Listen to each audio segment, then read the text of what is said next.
Okay, so Megan, thank you so much for being willing to come on and talk to me. I really appreciate it. So obviously, the way that this all kind of came about was you made that video kind of talking about how I think the title of it was like fat acceptance is kind of dumb or something like that, or it's kind of stupid, or Why fat acceptance kind of sucks. kind of sucks. There we go. And so Yeah. obviously people wanted to hear my thoughts on it, and so I watched it and I was like blown away by I just thought it was a really, really interesting video and a really, really interesting just way of thinking that obviously I couldn't relate to. So I'm kind of just curious if we can talk, like, if we can kind of take a step back first, like, I'm curious about how did you get to, because you said in the first part of the title was my 315-pound life, right? And so I'm Yeah. kind of curious, like, how did you get to being 315 pounds? Well, laziness. That was a big one. Just being blunt, like that's what it was. I was never like an athletic person. I was a theater kid, a band kid, art kid, all of those kids. And just not really caring about what I put in my mouth at the time when it mattered. Mm. Um, and yeah, so it was really like I ballooned in college. I gained about, I think, 40 to 50 pounds in college. Mm. And that was also about the time when I got into the fat acceptance thing. And and it's when I really started kind of rolling with it, because I think that's when I started to have low self-esteem as well. Mm. And these people kind of helped me pick myself back up. Um, and yeah, so it was just like not moving enough and eating whatever I wanted, regardless of the nutritional value of it. Like that's just Yeah. I mean, plain and simple. yeah, for most people, Yeah. it kind of is that simple, right? But it's, Yeah. there always are outliers. And I always try and say, like, of course there are outliers, but for the vast majority Yeah. of at least Americans that have access to food, usually it's just, we're not making the best decisions. Right. Yeah. And so, okay, I'm kind of curious. So I thought in your video you did a great job of kind of expressing how you still think body positivity is a good thing, and you think that you agree with that. And obviously we share similar beliefs with that. But I'm kind of curious, as I know I'm kind of putting you on the spot here, but like, It's what would you okay. say is the difference for you, at least, but between like body positivity and like fat acceptance or health at every size? So that's a good question. So I think body positivity for me is being okay, like I talked about in my video, like being okay with the way your body is in that moment. But if it's necessary to make a change so that your quality of life is better, you're not like, you're not a pain in the butt about making that change, if Mm. that makes sense. Because I tell people, if you need to lose weight, and you, first of all, you want to lose weight, because you have to be in the mindset of wanting to lose weight. Um I think there's a that's difference between I want to lose weight and I feel like I should lose I weight, right? Like there's a Yeah, huge yeah, difference between those two things. yeah. I remember, honestly, like okay, side note, I have followed you for a very long time. So this is really Wow. odd for me. uh, but okay, but when you started getting a lot of flack for posting before and after pictures for not being body positive, um, I kind of formed my opinion that losing weight is and getting healthy is one of the most positive things you can do for your body. Mm-hmm. Um, I had a friend of mine who's also lost a lot of weight. When I shared that video that I did, he put it really well. And he said that fat acceptance is complacency. Mm. And it's like just being ignorant to your health, and um, not doing what's the most positive for your body. I guess it's a really hard distinction to make and to explain. But I think me being body positive is what in turn helped me lose the weight. Fat acceptance helped me gain the weight. Wow. That's If that, No, that totally makes sense. So when you say that, now let's go into that. So when you say fat yeah, acceptance, let me gain the weight. What exactly do you mean by that? Like how would you say that manifested for you? yeah. So like I mentioned in my video, I discovered Tess Holiday. That was a whole thing. I thought my life was changed forever. And through her, I discovered a whole bunch of other people as well.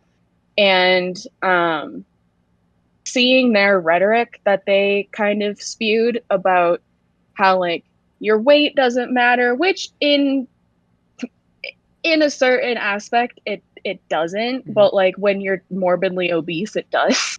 And so when they're talking about your weight doesn't matter, eat whatever you want because it's what makes you happy, like it's the most positive thing for your body, talking about how doctors are ignorant, all that kind of stuff, really kind of pushed me along into thinking that what I was doing in terms of lack of movement and eating too much crap was okay. And it made it validated it for me. And especially even when I was like 16 and I was pre-diabetic, like I thought, oh, I remember having this thought actually that, oh, I mean, surely like these girls look like me, so surely they're pre-diabetic too, and like they're okay. Like they're outwardly okay. And so so that's kind of like how I guess it helped me put on the weight, was because it made me think what I was doing was okay and it validated it. Yeah, and I think that like what you just said right there is super powerful, is because like, for lack of a better term, basically what you were doing was comparing yourself to other people, right? Absolutely. So you were comparing yourself, and the thing that's so dangerous about it is that if there's someone that is 100 pounds heavier than you, and for somehow they're not pre-diabetic, they carry their weight really well, they don't have any issues right now, like they're fine. And so in your head, you think to yourself, like, I should be fine. Like I remember, this is a super tangent, but I remember when I had a really crappy car, I would see other cars that were like much crappier than mine still driving. And but even though my car was absolutely like making noises it shouldn't be, it was like smoking, I'm thinking, well, that car's way worse than mine is. It's the same thing. So I should be fine. Yeah. Like, oh, they're worse off than me, so like it's fine. Because arguably a lot of, and I'm not saying this to be rude, but a lot of the women in the fat acceptance movement are and were heavier than I was at that time. And so I was thinking like, oh, they're bigger than me, so I'm still doing okay. Like, even though I definitely was not. Yeah. So yeah, it just validated me, I guess. That's like the big. So for me, I'm kind of curious as like, when did you start to feel like, I don't know how much I jive with this? Because obviously there's always some sort of little thing that kind of, you're like, I don't know, right? Did that ever happen to you at all? Not until I made the decision to lose weight. Yeah, can we talk about that? Like how you got to that point? Yeah. So I was actually, because I was watching your stream while I was working, and when you were talking about like your click moment, I was getting really emotional, because I also have kind of a click moment. I distinctly remember laying in bed feeling really sad about my life, and I was like, Megan, what is the one thing in your life that makes you the least happy, and can you change it? And the answer was my weight, and the answer was yes, you can change it.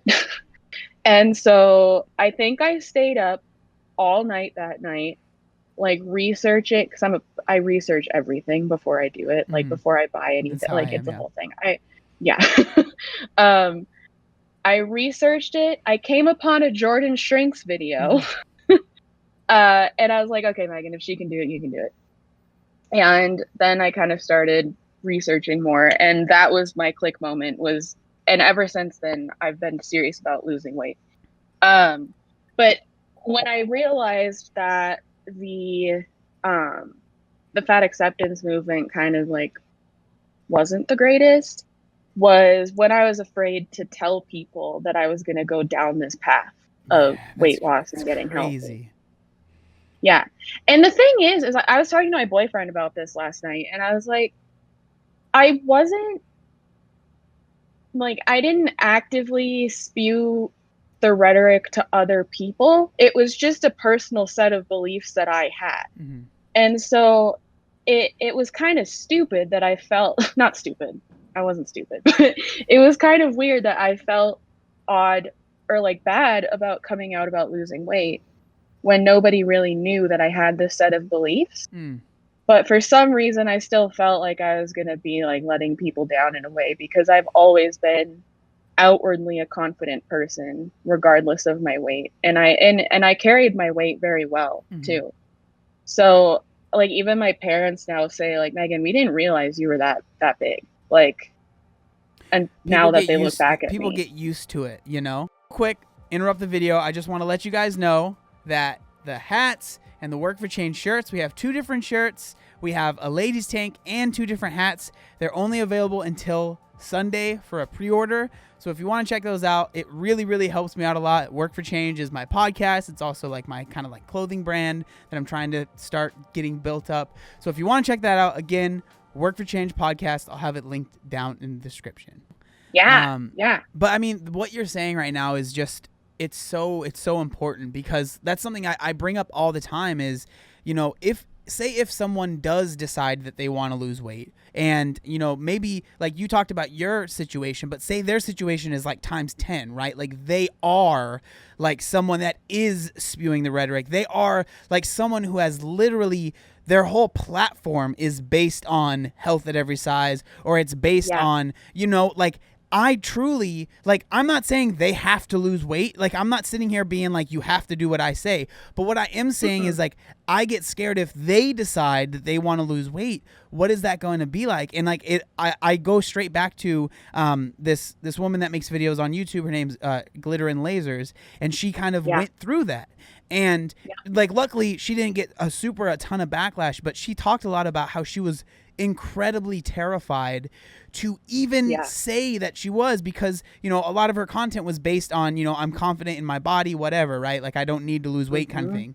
And she was literally diagnosed with lipedema, with like her legs and having like these serious issues. And so I just get worried for someone who's maybe even further, right? Like, say if we're talking, you know, Tess Holliday is always the person that people bring up, but like, say if she literally had a medical condition, like, what would it, like, how would you feel finding out, let's say, I'm not saying she is, but like, say she found out she was diabetic or something, like, she is either going to have to hide that from people because she's terrified of what people are going to say, or she's going to say that, and now she's going to deal with, you know, people that are, you know, meaner than me, that are going to say, told you so, which isn't helpful, but like, that's the reality. And I just get so like worried for the people that go down that path. And then it's even worse for the person that doesn't have a huge following, but they still have those beliefs, and now they're not taking care of them. Sorry, I'm going on a whole rant, but no, that's exactly how I was though. It's like, I was super open about body positivity, but I wasn't super open about how I felt the world was against me because I was fat. Like, I didn't really talk about that, because it felt like talking about it kind of sounded like a pity party, so I just didn't do it. yeah. But it's just how I felt. And it was a hard realization for me to come to, that like, in some ways the world actually was kind of against me because I was really fat, and but there's a way to change it. And so I just have to suck it up and realize that I was wrong, which is a really hard thing for me to do, and do something about it. And I did, like, I don't have a huge following on social media. Like on Instagram, I've had like a little over 1,000 followers for a while. But I think at that point I did have some like fat acceptance people following me. And so that's why I was also kind of scared to post about it. And I did lose like some followers in that aspect, but I didn't lose any like friends, which was really nice, like personal friends. Yeah.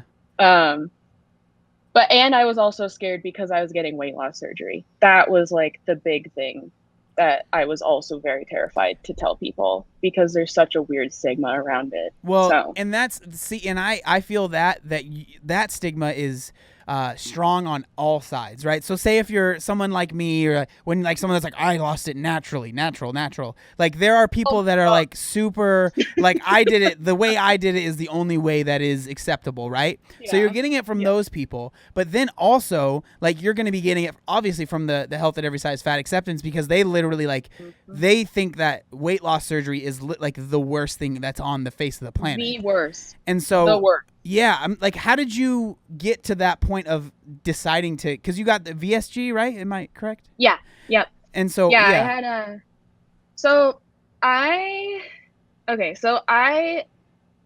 knew when I got the news in the mail about my liver that I had tried losing weight so many times in my life, which I know like everybody can relate to who has lost weight. I felt that for me personally, it was best to get some sort of medical intervention. And because I knew then for some reason I would take it more seriously. I don't know why, but I just knew that was going to be a thing that would help me. And I was originally going to get the lap band, but then I found out my local clinic didn't do that because of the complications that came along with it. Yeah. And then I was also kind of thinking like, okay, if I'm going to go under once, I just want to get it over with and be done. I don't want to have to keep getting things like readjusted and all that. So I went to my bariatric clinic. I think like literally the next day after I decided I was having surgery, I called my bariatric clinic and made an appointment. And they told me that they wouldn't do gastric bypass on someone like me because I wasn't super morbidly obese. And because I was so young. And so I was easily like the youngest person in the program. Like whenever I'd go to like the support groups and stuff, it would be like 50, 60-year-olds and then me. And which a lot of them told me like they wished they would have done it when they were my age. So that made me feel a little bit better. No, of course. Like, yeah. Yeah. When you get to that, when you're that size and you're like, especially if, assuming they said if they wanted it when they were as young as you, they've been that size for their whole lives. Like, imagine on the things you miss out on and just probably the health issues that they've probably had their whole lives. Like, no one really wants that, right? That's the whole argument. But sorry. Yeah. No, it's okay. And I think too, I got it my senior year of college. Yeah. And so I wanted to be in a good spot to move after I was done with college. And I knew that getting involved with the clinic and getting involved with surgery was just the right path for me to take. And it was certainly, I don't regret it for a second, but I also do not agree with that it's the easy way out at all, because it's not. So can I hear a little bit more about that? Like why is that your thought?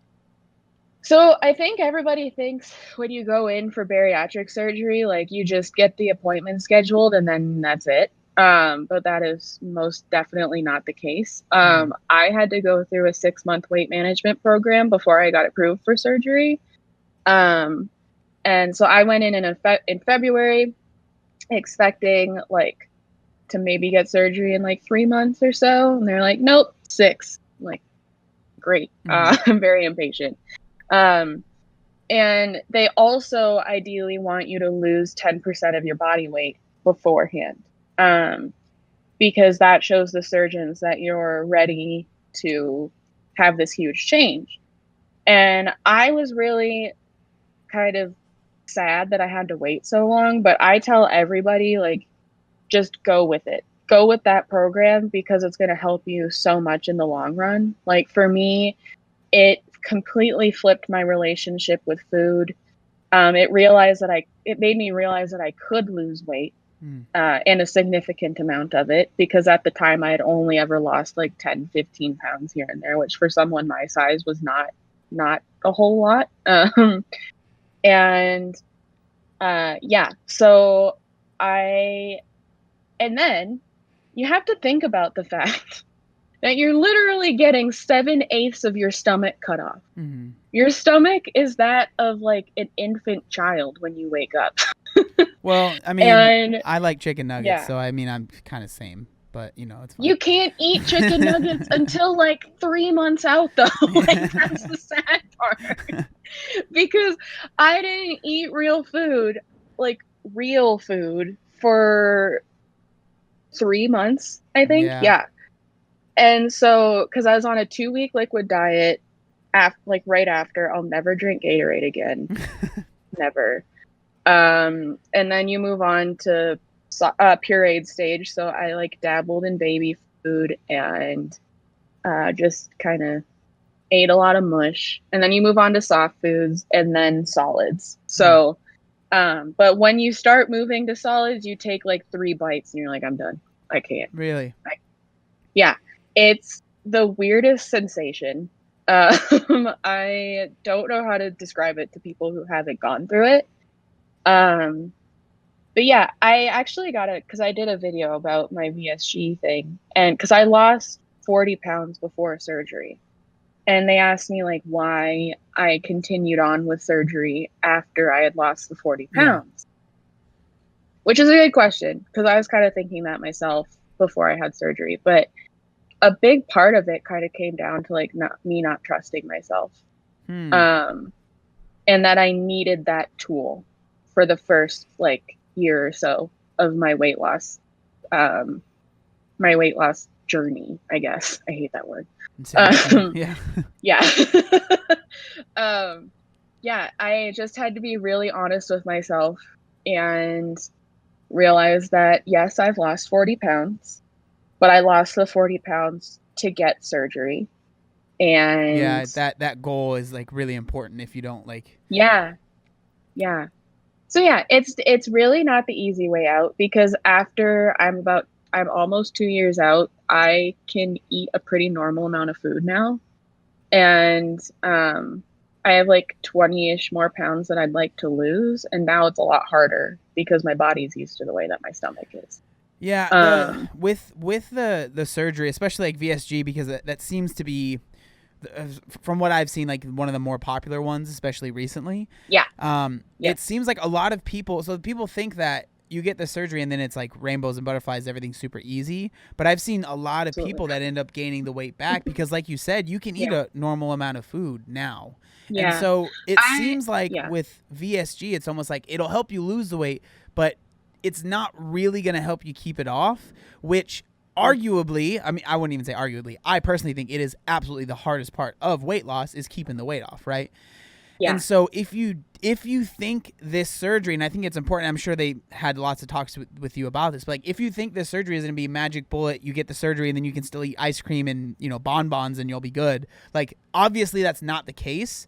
Especially 2 years later, you can eat pretty much what you ate before. So I can eat anything. Like the only thing I can't consume too much is like sugary drinks. So like I don't drink pop. I don't drink like fully sweetened. I'm from the Midwest, so I call it pop. I don't eat like sugar, or I don't drink like fully sweetened drinks from Starbucks anymore, like because that makes me really nauseous. But anything else, I'm good. And nothing ever really bothered my stomach either, which was interesting. Mm-hmm.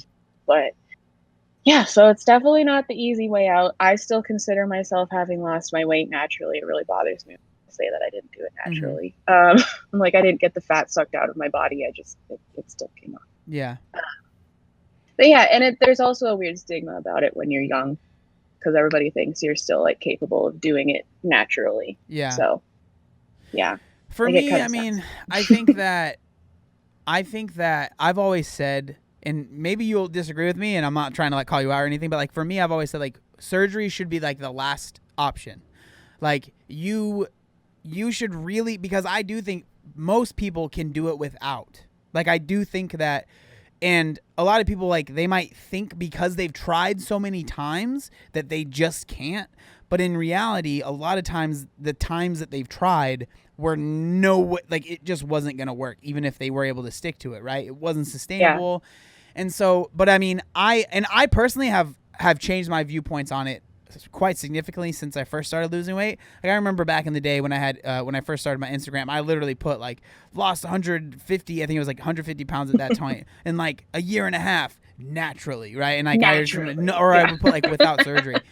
And again, like I do understand the people that are super against it, that did lose it without the surgery, and they feel like if someone loses the weight that and they got surgery, then it's not the same as them. I understand that, but at the end of the day, like, does it really matter, you know? Yeah. And then the other thing, and I think that what you're doing is really important, is I do think if you did get the surgery, it's important to disclose that. And I know that in our DMs, you let me know, it was one of the first things you said to me was, Yeah. I got surgery. I just want to let you know. Yeah. And I think that's important to let people know Yeah. what you've done to get to where you are, because, you know, it's just, I think just being honest is always super important. I'm kind of, did you ever deal with any, like, I know you said you didn't talk about being like fat acceptance very much, but did you ever deal with like any backlash or anyone say anything to you about, you know, getting surgery, losing weight, or anything like that? On social media or in real life? In anywhere. Okay. Social media, no, I didn't get anything, which I'm very thankful for. In real life, I didn't get anything in terms of like the fat acceptance stuff because I was not really that public about it in real life. I just kind of did what I wanted to and didn't really tell anybody why.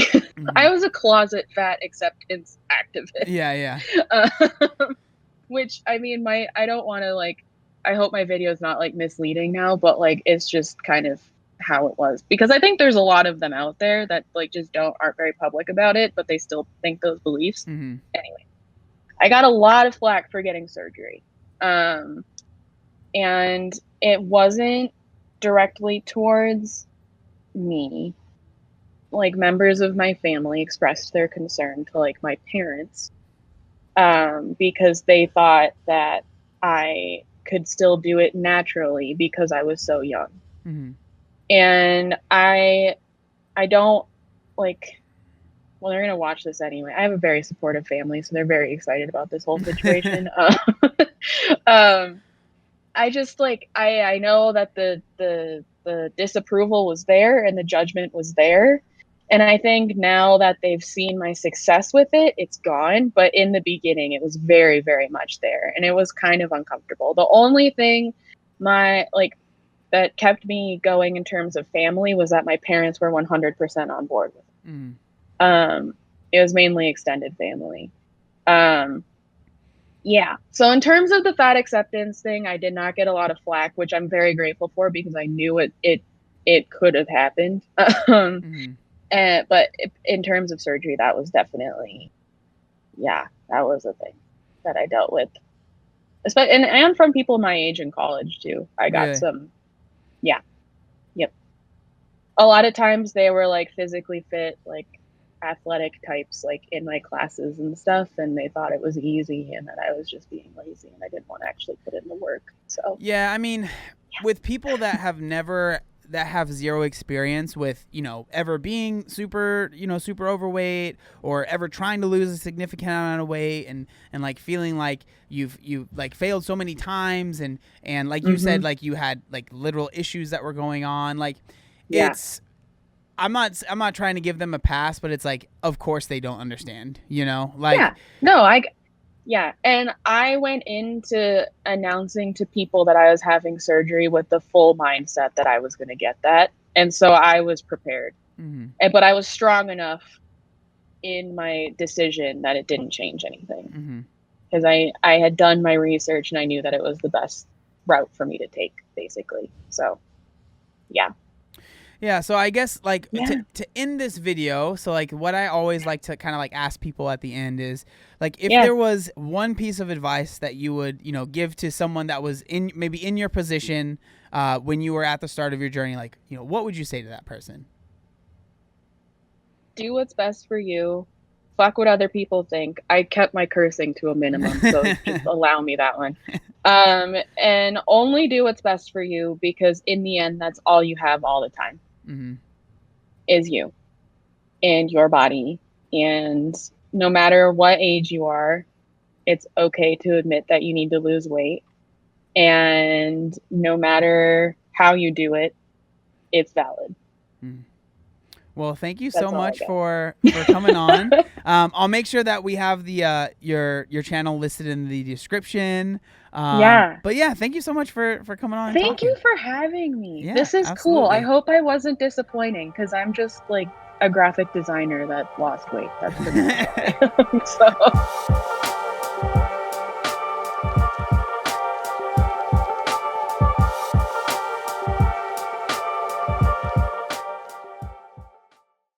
Obey the warning signs, and when there are flashing lights or wigwags, don't attempt to cross until they come to a complete stop.